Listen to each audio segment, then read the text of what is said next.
saya Jovi Andrea Bahtia, jaksa pada Kejaksaan Negeri Tapanuli Selatan di Provinsi Sumatera Utara. Masa saya hanya karena mengkritik untuk kepentingan umum supaya mobil dinas jangan salah gunakan dan supaya tidak digunakan oleh pegawai yang tidak berhak, saya harus dipenjarakan, bahkan harus apa? Harus dipecat dari kejaksaan?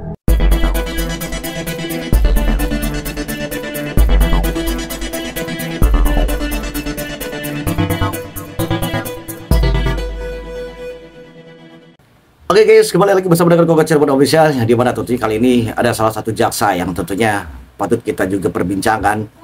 Dan kali ini adalah keluhan-keluhan jaksa yang dimana dikriminalisasi oleh oknum atau kepala dinas yang saat ini sedang berjalan, ya. Dengan nama ini, salah satu jaksa ini namanya Jovi Andrea Bahtiar. Yang udah minta tolong pada kita seluruh masyarakat Indonesia untuk terus memantau, ya, pengadilan yang diadilkan menjadikan suatu kriminalisasi, ya. Jadi Jovi Andrea Bahtiar dikriminalisasi, lucu sebabnya cuman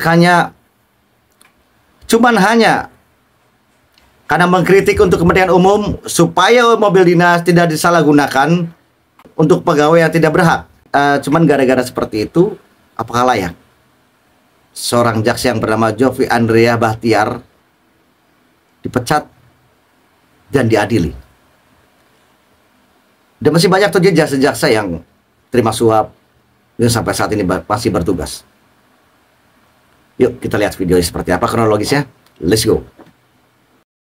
Hai Sobat Justisia, jadi pada hari ini saya Jovi Andrea Bahtia, jaksa pada Kejaksaan Negeri Tapanuli Selatan di Provinsi Sumatera Utara. Hari ini saya akan menghadiri sidang dengan agenda pembacaan tuntutan terhadap diri saya yang saya sengaja menggunakan dress code pakaian dinas harian saya sebagai seorang jaksa untuk memberikan pesan kepada masyarakat dan terutama kepada Bapak Jaksa Agung Sanitiar Burhanuddin serta para pimpinan di Kejaksaan Agung. Untuk apa? Untuk kembali gunakan hati nurani, Pak. Saya ini bukan jaksa bajingan, bukan jaksa yang bangsat keparat, yang menggunakan jabatan untuk berbuat sewenang-wenang, apalagi melakukan pemerasan, menerima suap, atau gratifikasi, atau melakukan jual beli perkara, Pak.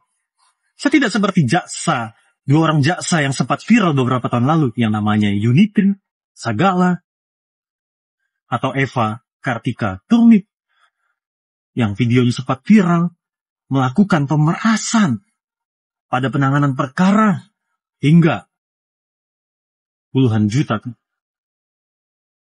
Saya bukan jaksa bajingan, Pak. Masa saya hanya karena mengkritik untuk kepentingan umum supaya mobil dinas jangan salah gunakan dan supaya tidak digunakan oleh pegawai yang tidak berhak, saya harus dipenjarakan, bahkan harus apa? Harus dipecat dari kejaksaan? Tolong Bapak, Ibu Komisi 3, Dewan Perwakilan Rakyat Republik Indonesia, yang saya hormati. Bapak Prabowo Subianto, selaku Presiden Republik Indonesia, yang saya hormati. Berikan atensi, Pak. Berikan atensi. Malu institusi Kejaksaan Republik Indonesia. Apabila saya yang bukan jaksa bajingan, saya yang bukan jaksa keparat, ya saya yang ingin perubahan di dalam institusi kejaksaan, malah dikriminalisasi dan ingin dipecat, Pak, oleh pimpinan saya. Hanya karena mengkritik penggunaan mobil dinas supaya tidak disalahgunakan dan supaya tidak digunakan oleh pegawai yang tidak berhak. Mohon kepada masyarakat di Indonesia, tolong kawal. Mari kita kawal perjuangan. Mari kita kawal reformasi hukum di Indonesia. Saya percaya keadilan itu masih ada. Saya masih percaya bahwa pimpinan di Kejaksaan Agung masih punya hati nurani. Tapi kalau sampai memang tidak punya hati nurani, hanya ada satu kata, lawan. Hanya ada satu kata, lawan.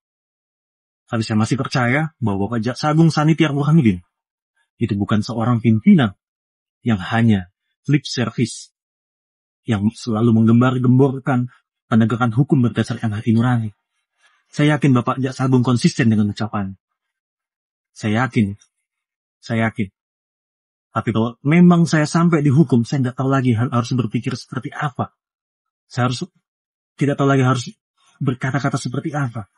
Karena lucu. 2 orang jaksa yang viral videonya melakukan pemerasan saja, yang namanya Yunitri Sagala, Eva Kartika Turnip, yang melakukan pemerasan pada penanganan perkara beberapa tahun lalu, videonya viral. Mereka pada saat itu sebagai jaksa yang dinas di Kejaksaan Negeri Batubara saja tidak dipenjarakan loh oleh Kajati Sumut. Masih yang sama seperti Kajati yang sekarang. Dan tidak direkomendasikan untuk dipecat. Dan tidak dipecat. Masa saya ingin dikriminalisasi, ingin dipenjarakan, dan ingin dipecat dari kejaksaan, Pak? Mohon atensinya. Karena hal ini memalukan bagi penegakan hukum di Indonesia. Nah, tadi sudah kita lihat tentunya cuplikan videonya. Seperti apa menurut teman-teman yang kita lihat semua? Bukan hanya masyarakat kecil saja, bahkan jaksa pun dikriminalisasi. Hukum seperti apa yang dipakai saat ini? Dan mudah-mudahan dengan presiden baru kita, Bapak Prabowo, mungkin ini bisa jadi acuan, bisa menjadi ya sangat luar biasa lah. Ya intinya hukum di negeri Indonesia ini kacau balau. Mudah-mudahan dengan adanya presiden baru kita, mudah-mudahan tertata kembali dan memberantas orang-orang yang memang membuat hukum kita menjadi tumpul. Dan mudah-mudahan dengan terjadinya hal-hal peristiwa-peristiwa yang saat ini bertebaran di media sosial banyak sekali, ini menjadi suatu pukulan keras kepada negara. Kita harus menengok kembali perbuatan-perbuatan oknum-oknum di masyarakat, oknum dari segala oknum yang sudah terjadi di masyarakat kami. Mudah-mudahan bisa lebih memperhatikan masyarakat kecil, yang dimana tentunya banyak penindasan-penindasan yang didapatkan oleh masyarakat kecil. Kami harap tentunya dengan Bang Onto, Bang Yusril yang saat ini menduduki menteri di salah satu kabinet dari Prabowo, bisa lebih tegas kepada oknum-oknum tersebut. Lebih perhatikan lagi tentunya kasus-kasus yang bertebaran di media sosial, yang dimana banyak tentunya kriminalisasi yang terjadi kepada masyarakat saat ini, yang dizolimi, yang dituduh, difitnah atas dasar